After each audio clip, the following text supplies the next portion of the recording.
जय हिंद साथियों, स्वागत है आप सभी का एजुकेशन की 86 में। रुख करते हैं एक बार फिर से बिहार की तरफ। वैसे तो आपको बता दें कि बिहार स्वास्थ्य विभाग में बिहार हेल्थ सोसाइटी, जो कि एक बिहार स्वास्थ्य समिति है, जहां से वैकेंसीज लगातार निकाली जा रही थी, लेकिन कुछ कारणों से यहाँ पे आपको बता दें कि पेपर लीक का मामला सामने आया। ऑनलाइन एग्जाम होने का जो डेट दिया गया, ऑनलाइन एग्जाम भी हो रहा था। पूरा का पूरा सिस्टम एनी डेस्क से मैनेज किया जा रहा था, दूसरे जगह से बैठकर। यानी कि आप यहाँ पे बैठ के एग्जाम दे रहे हैं और आंसर कहीं और से आपको अपने सिस्टम पे करवाया जा रहा था। तो ये बहुत सारे जो है धांधली के मामले सामने आए। इसके ऊपर शायद लगता है मुझे कि मंगल पांडे जी को, जो कि स्वास्थ्य मंत्री हैं, संज्ञान लेना चाहिए और इसकी जानकारी जो है यहाँ पे जांच बैठानी चाहिए। इनकी जानकारी निकल सके कि आखिर इतने सेटिंगबाज आखिर बिहार में आ कहाँ से रहे और हर एक बहाली की प्रक्रिया को यहाँ पर लीक कर दे रहे हैं। तो इन सभी परीक्षाओं को फिलहाल स्थगित कर दिया गया, लेकिन अब जो है आपकी बहाली की प्रक्रिया जो है डिस्ट्रिक्ट लेवल पर होगी। आपको बता देना चाहते हैं दोस्तों, जैसे कि एक नोटिफिकेशन अपडेट होकर आ रहा है हमारे पास, और ये नोटिफिकेशन की जो पुष्टि है ये 31 दिसंबर को ही जारी किया गया था। अब ये कितनी सत्यता है इसमें, ये जानकारी मैं आपको आगे भी दूंगा, लेकिन आपको बताना चाहेंगे दोस्तों कि ये कार्यपालक निदेशक है जिन्होंने ये लेटर जारी किया है सेवा में सभी सिविल सर्जन को या जिला स्वास्थ्य समिति बिहार को ये अपडेट दिया गया है। अब देखिए यहाँ पे जो दिया गया है विषय क्या है, विषय को समझते हैं यहाँ पे कि विषय ये है कि जितने भी राज्य भर में विभिन्न सरकारी स्वास्थ्य संस्थानें हैं, जैसे कि जिला अस्पताल हो गया, अनुमंडलीय अस्पताल हो गया, सामुदायिक स्वास्थ्य केंद्र हो गया, प्राथमिक स्वास्थ्य केंद्र हो गया, शहरी प्राथमिक स्वास्थ्य केंद्र हो गया, या लोक निजी साझेदारी यानी कि ट्रिपल पी मोड पे जो हब और स्पोक मॉडल में पैथोलॉजी सेवा प्रदान करने के संबंध में। तो पैथोलॉजी में क्या क्या सुविधाएं आपको जाती हैं, ये सारी सुविधाएं यहाँ पे पहुंचाने के संदर्भ में ये नोटिस जारी किया गया। अब देखिए यहाँ पर जो नंबर ऑफ वैकेंसीज हैं यहाँ पे निकाला गया है, एक एक पोस्ट है, और सुपरवाइजर का सबसे ज़्यादा पोस्ट है 40 और डेटा इंटरप्रेटर का 40 है। बाकी सभी पोस्ट जो है यहाँ पर अभी एक एक करके दिया गया है। जैसे कि अगर मैं बात करूँ यहाँ पर, तो सैंपल कलेक्टर जो होता है, मतलब सैंपल कलेक्ट करने वाला, तो सैंपल ट्रांसपोर्टेशन पर्सन जो है, रनर का जॉब है ये, जो कि डिस्ट्रिक्ट हब लैब के लिए यहाँ पर जो है इसको अपडेट किया गया है। 12th पास यहाँ पे एलिजिबिलिटी क्राइटेरिया दिया गया है। और ये जो है advocate in number of to meet TAT, यानी कि जितना वैकेंसीज मिल सके इसकी जानकारी यहाँ से ये लोग लेंगे। डेटा एंट्री ऑपरेटर का भी पोस्ट है जो कि 40 पद है। 12वीं पास आपका होना चाहिए और 1 साल का एडीसीए का कोर्स आपका किया हुआ होना चाहिए, यानी कि कंप्यूटर का नॉलेज होना चाहिए, या फिर इक्विवेलेंट डिग्री आप रखते हैं 12th के या डिप्लोमा किए हुए हैं साथ में, तो भी आप इधर आवेदन कर सकते हैं। देखिए एक और पोस्ट है लाइब्रेरी टेक्नीशियन का, जो कि आप लोगों के लिए वैकेंसीज निकाली गई है डिप्लोमा के आधार पे, जो कि लैब टेक्नोलॉजी में आपने डिप्लोमा किया है या फिर किसी भी रिकॉग्नाइज्ड यूनिवर्सिटी से डिग्री है आपके पास लैब टेक्नीशियन का, तो ये आप आवेदन कर सकते हैं। और 1 साल का वर्क एक्सपीरियंस अगर पैथोलॉजी में, तो आवेदन कर सकते हैं। यह भी वैकेंसी जो है डिस्ट्रिक्ट हब स्पोक के तरफ से निकाली जाएगी। और यहाँ पे देखिएगा तो सुपरवाइजर का भी पोस्ट ज़्यादा है, 40 पोस्ट है, और बैचलर ऑफ मेडिकल लेबोरेटरी का यहाँ पर डिग्री होना चाहिए, बीएमएलटी का, या डिप्लोमा इन मेडिकल लेबोरेटरी का यानी कि डीएमएलटी का, और 3 साल का वर्क एक्सपीरियंस इसके साथ होना चाहिए पैथोलॉजी सर्विसेज में।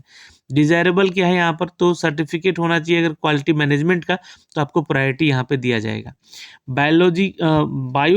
बायोमेडिकल इंजीनियर का पोस्ट है, 2 पोस्ट है, स्टेट लेवल का वैकेंसी है ये भी। और यहाँ पे देखिए तो डिग्री इन बायोमेडिकल इंजीनियरिंग में होना चाहिए, 3 साल का वर्क एक्स मांगा गया है। क्वालिटी मैनेजर का भी सेम है, बैचलर इन बायोमेडिकल सर्विस या फिर मेडिकल लेबोरेटरी साइंस में या बायोकेमिस्ट्री में 5 साल का एक्सपीरियंस मांगा गया है। तो ये आपका मांगा गया है, और उस क्वालिटी मैनेजमेंट में अगर आपने कोर्स किया है तो आपको प्रेफरेंस मिलेगा। एक पोस्ट है दोस्तों स्टेट कोऑर्डिनेटर का, जो कि एमसीए, एमबीए और पीजीडीएम वाले छात्र आवेदन कर सकते हैं, लेकिन साथ में 3 साल का वर्क एक्स होना चाहिए सप्लाई चेन मैनेजमेंट का। तो ये एलिजिबिलिटी क्राइटेरिया है, नंबर ऑफ पोस्ट है, जो कि यहाँ पे आपको जानकारी दी गई है। पर ये सारी वैकेंसीज का जो अपडेट है, ये अपडेट बताया जा रहा है कि किसी न किसी एक ऐसी एजेंसीज को दिया जा रहा है जो कि अब इसका एग्ज़ाम कंडक्ट करवाए, या फिर इसको डायरेक्टली आपके मार्क्स के आधार पे इसको रिक्रूट करे। ठीक है। उपरोक्त के विषय में संबंध में कहना है कि राज्य के विभिन्न सरकारी संस्थानों में जिला अस्पताल, अनुमंडलीय अस्पताल, सामुदायिक स्वास्थ्य केंद्र और प्राथमिक स्वास्थ्य केंद्र के शहरी प्राथमिकी स्वास्थ्य केंद्रों में लोक निजी साझेदारी यानी कि ट्रिपल पी मोड में हब एंड स्पोक मॉडल में पैथोलॉजी सेवा प्रदान करने के लिए सुयोग्य एजेंसी के लिए चयन प्रकाशित नोटिस इनवाइटिंग टेंडर जारी किया गया। अब ये टेंडर जारी हुआ है ऐसे स्वास्थ्य केंद्रों में बहाली करवाने को लेकर। मतलब समझ सकते हैं कि एक तरफ बिहार में बीपीएससी जैसी संस्था जो है शिक्षकों की बम्पर बहाली करवा रही थी, और ये बहाली की प्रक्रिया जब सरकार थी तेजस्वी यादव और नीतीश कुमार की, तो ये कमीशन को जॉब दिया गया करवाने के लिए, यानी कि सरकारी नौकरी मिलती यहाँ से। लेकिन दूसरी तरफ जब ये सरकार बीजेपी के साथ आती है तो यहाँ पर कॉन्ट्रैक्ट पे और एजेंसी के माध्यम से वैकेंसीज निकाली जाती है, और ये जो रिक्रूटमेंट होगा आपका, ये जो भी आपका होगा, ये मानदेय के आधार पे होगा आपका। तो कितना फ़र्क पड़ जाता है यहीं भी। मैं ऐसा कोई तारीफ़ नहीं कर रहा हूँ कि तेजस्वी यादव की सरकार बहुत अच्छी थी, लेकिन उनका जो कार्यशैली था, सरकारी नौकरी को ज़्यादा बढ़ावा देना था। यहाँ पे कॉन्ट्रैक्ट के आधार पे इन सभी नौकरियों को आखिर निकाला जा रहा है। जबकि आप सभी को बता दें कि स्वास्थ्य विभाग में सरकारी नौकरियों की बहुत ज़रूरत है, जहाँ पे छात्रों की एलिजिबिलिटी और एज लिमिटेशन ख़त्म होते जा रहा है, और ये एजेंसी की खोज कर रहे हैं कि ऐसी ऐसी एजेंसी यहाँ मिल जाए जो कि इन पैथोलॉजी में सर्विस प्रदान कर सके। तो सोचिए कितना फ़र्क पड़ जा रहा है यहाँ पर इन सभी चीज़ों को लेकर। और स्वास्थ्य विभाग जो है मंगल पांडे जी के हाथ में है, और इनको ऐसा नहीं करना चाहिए, इसके ऊपर संज्ञान लेना चाहिए। वैसे अगर ये चीज़ें सब कुछ सही है तब, ठीक है। अब ये देखिए सेवा प्रदाता एजेंसी का दायित्व क्या-क्या रहेगा, यानी कि जो एजेंसीज़ है उनके कार्य क्या-क्या होंगे, मतलब किस तरह की वैकेंसीज़ लेंगे। और ये 36 जिलों में, अस्पतालों में, 3 अनुमंडलीय अस्पतालों में और 1 सामुदायिक संस्थानों में हब प्रयोगशाला स्थापित किया जाएगा, जहाँ पर आप लोगों के स्वास्थ्य से संबंधित जितनी भी सुविधाएँ हैं वो वहाँ पे पहुँचाई जाएँगी। ये एजेंसी का काम है, ठीक है। लेकिन एजेंसी में मैन पावर होना चाहिए, जो कि मैन पावर यहाँ से आप लोगों से आएगा, यानी कि स्टूडेंट्स के ज़रिए आएगा। बहुत सारे जो है स्पोक, राज्य में स्पोक अनुमंडलीय अस्पताल एसडीएच जिसको हम लोग कहते हैं, या सामुदायिक अस्पताल जिसको सीएचसी कहते हैं, या रेफरल अस्पताल होता है, या फिर पीएचसी यानी कि जो प्राइमरी हेल्थ सेंटर होता है, और शहरी प्राथमिक स्वास्थ्य केंद्र होता है जिसको हम लोग अर्बन प्राइमरी हेल्थ सेंटर कहते हैं, है ना। ये प्रयोगशाला शामिल किया गया है इनमें, मतलब कि ऐसे-ऐसे सेंटर्स खोले जाएँगे आप लोगों के जिला में, अनुमंडल में और आपके स्वास्थ्य केंद्रों के आसपास में, जहाँ से आप लोगों को, जैसे कि किसी को ब्लड का ज़रूरत है तो ब्लड व्यवस्था हो जाए, है ना। या फिर आपको हेमाटोलॉजी का ज़रूरत है तो इलेक्ट्रोलाइट का ज़रूरत है। तो ऐसे में ये सारी सुविधाएँ देने के लिए इन सभी एजेंसीज़ को ये टेंडर दिया गया है कि आप अपने हिसाब से जो है यहाँ पर रिक्रूटमेंट करें, ठीक है। तो ये जो है सूचना आप लोगों को यहाँ से दी गई है, और ये नंबर ऑफ़ जो वैकेंसीज़ है ये यहाँ पे आपको जारी किया गया है। अब यहाँ पे देखिएगा तो कुछ और भी है, जैसे कि आईटी इंफ्रास्ट्रक्चर का अपडेट है कि हब प्रयोगशाला में जो सेवा प्रदाता होगा, प्रत्येक हब प्रयोगशाला में निम्नलिखित आईटी अवसंरचना प्रदान करना होगा। जैसे कि कंप्यूटर या डेस्कटॉप एक होगा, multi functional colour printer, barcode reader, internet connection, प्रयोगशाला सूचना प्रबंधी यानी कि एलआईएमएस का एप्लीकेशन सॉफ्टवेयर उसमें होना चाहिए।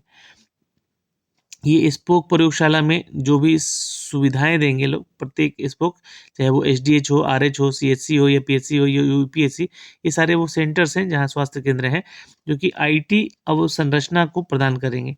बारकोड देंगे, प्रयोगशाला में आपका जो है एलआईएमएस का सुविधा देंगे ये लोग। तो ये उनके वर्क प्रोफाइल है उन सेंटर्स पे, है ना? ये एजेंसीज़ को ही तैयार करके सब कुछ देना है यहाँ पे। तो ये सारी जानकारियाँ हैं दोस्तों यहाँ पर, ठीक है। अब यहाँ पे इनका और भी कार्य है, जैसे कि नमूना का भंडारण करना। यहाँ पे जितना भी सेंटर है इस तरह का, वहाँ पे सैंपल स्टोरेज करना, सैंपल ट्रांसपोर्टेशन करना, सैंपल का प्रोसेसिंग करना, टेस्टिंग करना, या फिर टेस्ट रिजल्ट रिपोर्टिंग करना, रिकॉलेशन करना, ये सब कुछ कार्य है यहाँ पे, ठीक है। जो कि बिहार में स्वास्थ्य समिति को ये जिम्मेवारी दी गई है कि इन सभी के लिए आप जो है रिक्रूटमेंट करें। रिक्रूटमेंट का जो आपको आदेश दिया गया है, ये एजेंसीज़ के थ्रू लेने का आदेश है, जो कि ये इस नोटिफ़िकेशन में जारी किया गया है। नीचे आएँगे ज़रा यहाँ पे, तो ये जो है आपको लिस्ट ऑफ लैबोरेटरीज़ दिखेगा जो कि हब लैब्स का है, और ये एजेंसीज़ है, हो सकती है हर ज़िले में आपको जो है इसका एजेंसीज़ का हॉस्पिटल का नाम बताया जाएगा। तो अररिया में डिस्ट्रिक्ट हॉस्पिटल अररिया है, अरवल में अरवल का है, ऐसी स्थिति में यहाँ पे पूरा देखिएगा तो ये पूरा लिस्ट दिया गया है 38 जिलों का, जहाँ पे और किसी-किसी जिला में 2-2 सेंटर है, तो इनका ये लिस्ट है, ये हब आपका लैब का। तो ये एक अपडेट आया है दोस्तों शेखपुरा की तरफ से, स्वास्थ्य भवन शेखपुरा से इसको जारी किया गया है और ये एजेंसीज़ जो है के माध्यम से आप लोगों का ये वैकेंसी जो है अपडेट किया जाएगा और ये रिक्रूट किया जाएगा आप लोगों का, यहाँ पे सिलेक्शन लिया जाएगा और आपको जो है यह कार्य सौंपा जाएगा। तो आप जो भी इच्छुक उम्मीदवार हैं, तैयार रहिएगा। अभी तो एजेंसीज़ के बारे में चर्चा की गई है यहाँ पर, है ना? और जो एजेंसी है उनको ये सारे उपकरण जो है इकट्ठा करने को भी कहा गया है ताकि ये सुविधाएं जो हैं हर जिलों में पहुंचाया जा सके।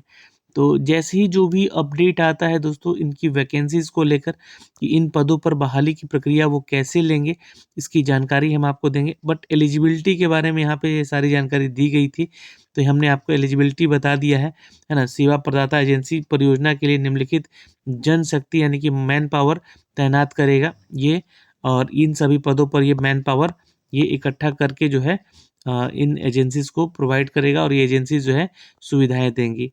ठीक है? तो ये जानकारी है। आने वाले समय में इसकी जानकारी और भी अपडेट होकर आएगी, तो हम आप तक साझा भी करेंगे। फिलहाल दोस्तों इस वीडियो में इतना ही। फिर मिलेंगे नए अपडेट के साथ। इन पैथोलॉजी की सेवाओं को प्रदान करने के लिए जो भी वैकेंसीज़ हैं, उसके लिए आपके पास योग्यता है या नहीं, आप कमेंट सेक्शन में कमेंट करके ज़रूर बताइएगा।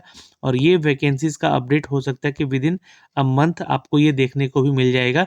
इसका नोटिफ़िकेशन आ जाएगा। ये टेंडर नोटिस है, बट नोटिफ़िकेशन आ जाएगा जिसके माध्यम से आप लोगों को वैकेंसीज़ के अपडेट दिए जाएँगे। फिलहाल दोस्तों इस वीडियो में इतना ही, फिर मिलेंगे नए अपडेट के साथ। जय हिंद।